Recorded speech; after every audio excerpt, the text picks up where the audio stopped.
दोस्तों, मैं हूं याकूब खान और आप देखना शुरू कर चुके हैं हमारा यूट्यूब चैनल मेवात के गुलिस्तान। आपकी जानकारी के लिए बता दूं कि हमारे साथ समाज सेवी यूसुफ खान बिगौत जुड़े हैं और उनसे जानने की कोशिश करते हैं कि जो उनकी समस्या है, क्या समस्या है। सीधा चलते हैं यूसुफ के पास और उन्हीं से जानने की कोशिश करते हैं। तो यूसुफ खान जी बताइए।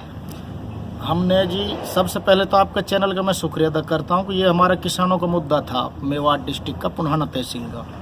तो ये जो हमारी नहर है ये किठवाड़ी से खुलती है आगरा कैनाल में से, और जो जितनी भी यूपी की जो नहर हैं वो सारी जो हरियाणा सरकार ने उनमें साफ़ सफाई कराई है, कार्य कराए हैं, उनमें किसी भी तरह का कार्य नहीं हुआ, सिर्फ उसमें गबन हुआ, भ्रष्टाचार हुआ। और उनमें अगर काम भी करा गया तो उनका वाटर लेवल इस तरह का बना दिया जो मेवात के लिए पानी ना आवे, वो पीछे पानी रह जा।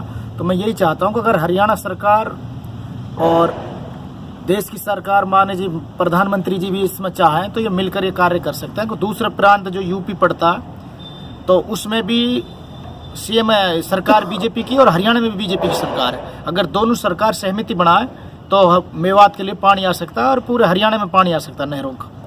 बसरत इस मामला ये है कि इसका जो नहरों का जो मुद्दा है जिसकी हम जांच तक पहुँचे हैं, 550 करोड़ रुपया हरियाणा की जनता पे इसका कर्जा है यूपी का। तो उसको अगर हरियाणा सरकार और यूपी सरकार मिलकर अगर माफ़ करना चाहे तो सिंचाई विभाग का वो हो सकता है।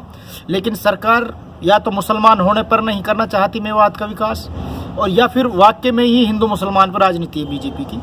तो मैं यही कहना चाहता हूँ कि इन नहरों का मुद्दा हमने हर तरीक़ा से 2005 से चल रहा है मामला।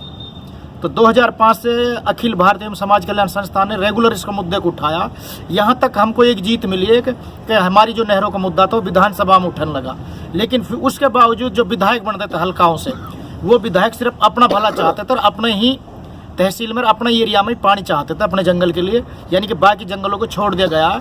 जो होडल से और राजस्थान से जो टच जंगल है पुनहाना तहसील के, उनको सभी को यहाँ छोड़ दिया। यहाँ पे पूरी सूखा और खारा पानी है, पशुओं के लिए कोई व्यवस्था नहीं हो सकता या कोई चीज़ ऐसा नहीं है कि जो भाई जोहड़ों में पानी भर लिया जाए, कुछ नहीं होता, सिर्फ गबन हुए है और गबन कराई है बीजेपी ने यहाँ पर। और मैं यही कहना चाहता हूँ कि ऐसे लोगों के खिलाफ कानूनी कार्रवाई होनी चाहिए।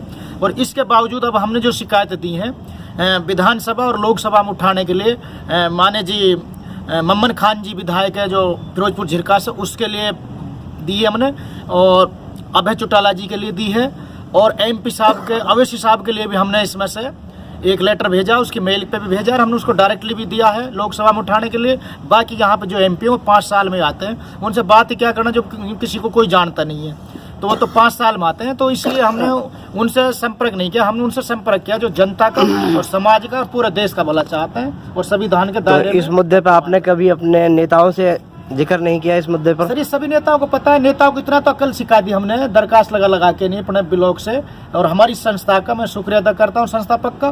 तो इतना तो हमने इनको सिखा दिया कि जो ये लोकसभा और विधानसभा में मेवात का मुद्दा उठ सकता है, नहीं तो बाकी तो भैंस की तरफ बीन बजाना है। इनकी तो वहाँ के जो लोग हैं, कुछ लोगों से मिले, अधिकारियों से मिले, मेवात के विधायक को तो सिर्फ एक भ्रष्टाचार करने के लिए, सरपंचों को खातों में पैसा दे दो डालने के लिए, उसी छेंचड़ाओं में लगे रहेंगे, थानों की दलाली में लगे रहेंगे। इनको तो ये तक पता नहीं होता किस अधिकारी को यहाँ 20 साल होगी नौकरी करते। तो आप क्या चाहते हो सरकार से? यही चाहते हैं कि इसमें अगर मान ले बीजेपी सरकार अगर वाकई में विकास का कार्य किया है देश के अंदर, तो ये इनका अपना मसला सारा सेंटर में भी है और प्रांतों में भी है, तो पानी आ सकता है मेवात को, और इस कर्जे को माफ़ किया जाए। तो जो माने जी ताऊ देवीलाल जी ने वो माफ़ किया था सिंचाई विभाग को, वो हरियाणा का किया था, तो उसके साथ साथ लोगों ने यहाँ के किसानों को ये बदगुमानी होगी कि ये यूपी सरकार ने भी माफ़ कर दिया। तो यूपी जो सरकार है उसका कर्जा इसी तरीक़ा से बरकरार है। जो वो महकमा है हमारे लेटर का जवाब ये देता है कि हमारा कर्जा हरियाणा सरकार पर, हरियाणा के किसानों पर बकाया, उस कर्जे को दे दें और हम पानी दे देंगे जो किठवाड़ी से खुलता है, और 24 घंटा पानी चलता है कुशलीपुर होते हुए, लेकिन मेवात में पानी नहीं आता।